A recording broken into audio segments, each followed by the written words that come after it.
So, today I'm going to talk about reconciling manifestation teachings with mystical teachings, the teachings of the path of the heart. Um, and it's not one or the other. It's not that, manifestation teachings are not as high vibe as mystical or heart-centered teachings. They very much go together, and it's important to understand why each of them is important. So we have to know about ourselves, right? Part of knowing ourselves is knowing our power, knowing what is possible, right? That's a very big belief that you want to break, that things are not possible. It's not possible that my life turns around for the better today. It's not possible that at my age I won't find a soulmate. It's not possible that, a person in my 60s that's lost a fortune, I can't make a fortune again. It's really important that we understand that that's all lies. Okay. A lot of people talk about just accepting what is, just accepting what is. But the thing is, we create what is with our beliefs. So it's up to you personally, right? It's up to you and your soul about how you incorporate all these things into your life, because the way that you want to incorporate all of this is super personal to you. So we have to know that we are unlimited. We have to understand that if you focus on something, if you have a vision, right? People that talk about manifesting physical success talk about have a clear vision. What they're really saying is be one pointed in your focus. And by the way, that's not the only way to be successful. A lot of people uh, create amazing things without having a vision because they actually just let the unknown manifest through them. But it is important, right? It might be important for you personally to learn how to focus your mind, which probably means that you need to develop healthy male energy, right? Some people, right? This is why you can't just say, oh, let's do it like the surrender experiment. Let's do it like Eckhart Tolle. It depends on your soul. Maybe you're here to just like completely surrender and see what manifests through you. Maybe you're here to develop some male energy and like use your mind to focus. This is so personal and nobody can tell you the right answer.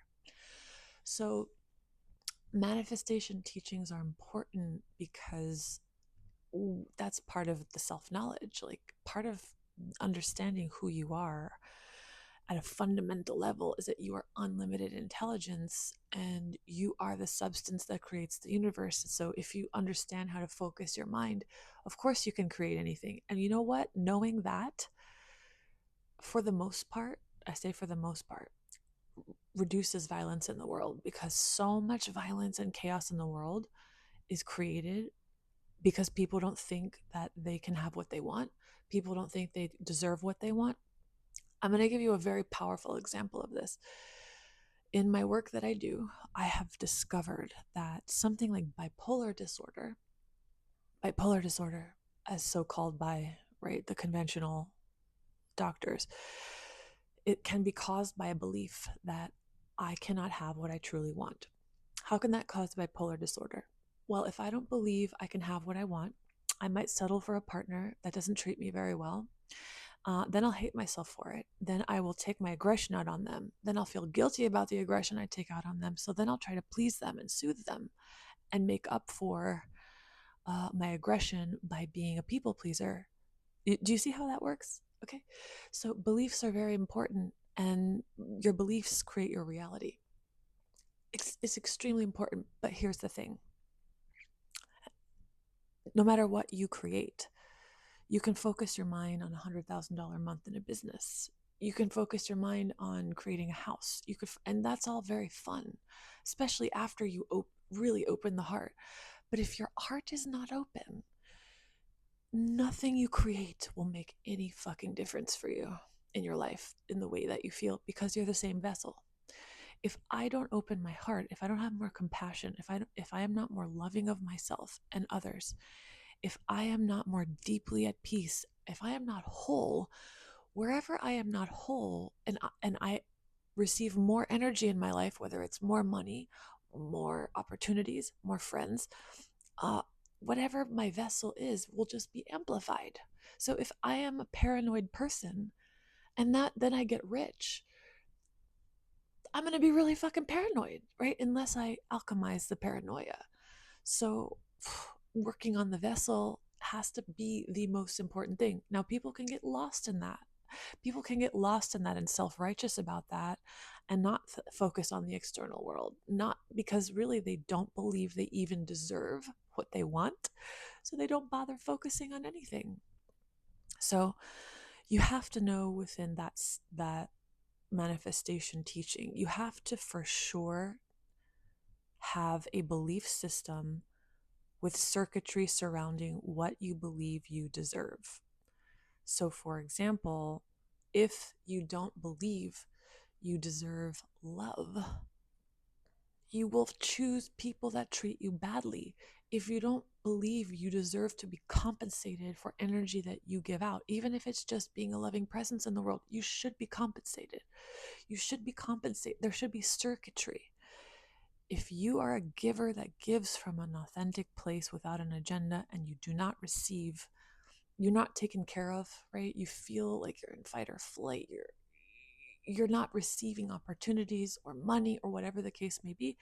You have a problem with your belief system concerning what you believe you deserve to receive. You need to fix that because you will, it's literally, the perfect word is short circuit. If I don't have a belief system that supports my true nature, which is that I am unlimited intelligence and I am a loved, lovable, liquid love being, and I'm a vessel of the light, and my main job in this world is to receive the light and manifest it. If I don't believe I deserve it, well, that's going to cause chaos in my life. So, of course, what I recommend, and what happens, is that people can apply magical principles. When I say magical, I mean metaphysical principles, really not magic. Understanding how the mind works, understanding how to focus, understanding how to adjust your belief system. You can create amazing things, but if you're not whole, if your heart is not open, your heart chakra, if the center of your universe is not love and the unknown, love of life, love of self, intimate connection with all that is, if that is not your primary foundation, nothing else really matters. So you have to go, well, no, I'm not going to say that. Do what you want, right? Create that thing, go for it. And that's wonderful. That's a skill that's really important to have. But what I recommend is go for love first. Even when it comes to things like psychic abilities, I'm going to do a whole other video on psychics. I don't recommend you go to psychics. I don't recommend you give your power away to anything, because let me tell you something. I had psychic training. I'm pretty psychic myself. I have met famous psychics. I have talked to the best psychics in the world. Nobody knows anything about your life except you. I mean, people can pick up on things, sure, but the future is not set in stone because there are infinite parallel realities. And anyway, don't try to awaken those faculties before opening your heart, because let me tell you, like, trickster beings can give you accurate information. Like, people that are seeking power, this is third chakra. It's third chakra energy. It's like, I'm trying to have power over my environment. I want to be amazing. That's not the truest intention. And of course, it's okay if that's your intention. You'll learn your lesson. But as a side note, I would say, please understand that nobody knows anything. Nobody knows you and your life like you. Be your own psychic. But even in stuff like that, in those kind of pursuits, like, I would say, open your heart first. And if those kind of gifts come with the purpose of your life, let them come. Use them for the good of helping others. And that's it. I can name so many people with extraordinary abilities who did not open their heart and they severely misused their power, okay? Including everybody in some lifetime has abused their power. I've abused my power. Not something to be ashamed about, but I've come to the place where I've realized, like, with unequivocally, Love is all that matters.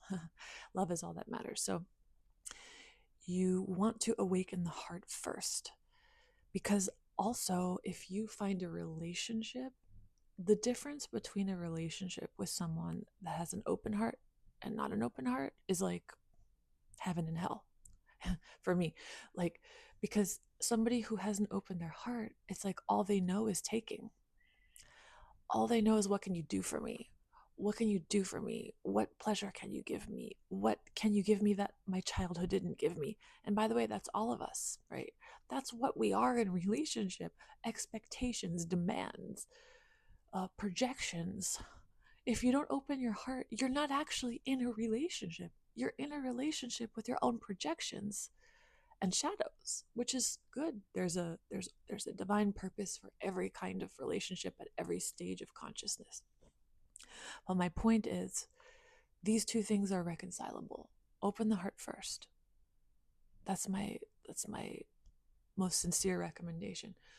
Meaning, drop your awareness into your heart. Meditate on the heart breathe. Tell the universe, my one desire, my most intent desire is that I am living from my heart, not from a third chakra desire for power, not from any of those other energies. I want to take action from the quantum field, which is the unknown, which, as I discussed in other videos, love is not always lovey-dovey, ooey gooey, nicey.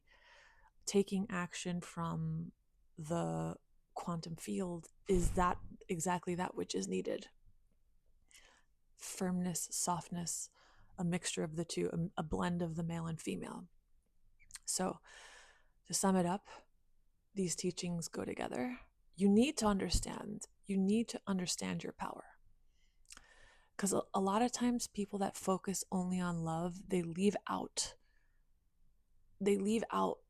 like the power thing, which I get why they do it. They're like, okay, love is the only power. I mean, there's no other power except love.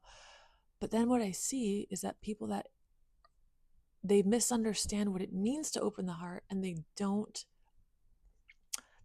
adjust their sense of personal power in several ways, either by giving their power away, either by not respecting themselves, either by not realizing that they have a belief system which doesn't allow them to receive, that they have a belief system that they don't deserve.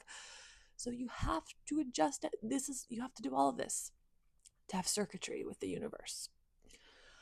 But the bottom line is, you can apply hermetic principles. You can apply hermetic principles and all of these things and create whatever the heck you want, but it's not going to fulfill you if the purpose of your life is to awaken the heart and to live as a loving presence in this world. So why not go for that first? Why not go for that first and not have black and white thinking and say, well, it's only about love. No, it's about love, and it's about the other things too. It's about realizing you are unlimited. And guess what? A person that knows they're unlimited with an open heart, I mean, that's an amazing person, isn't it?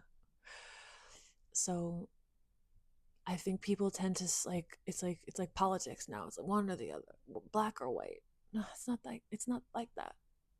We have to learn how to think in more nuanced ways and to weave the good of everything together, to understand that each of these teachings has a wisdom, and each of them can be misunderstood and abused. Like, we can misunderstand what love means, and then we can end up remaining a doormat. If I'm just pure love, like if I'm like the Divine Mother and I just exude love, right, then that means that, like, no matter how bad of a marriage I'm in or how cruel my friends are, I should just like hang out with them forever because everything is God and everything is love. And you see? So yeah, I hope that this is a grounding message. Practical. It's practical. No matter what you create in your life, if you have the same vessel, meaning the same psyche, your psyche, your beliefs and expectations will continue to project itself onto the screen of your life, no matter what house you live in, no matter how much money is in your bank account.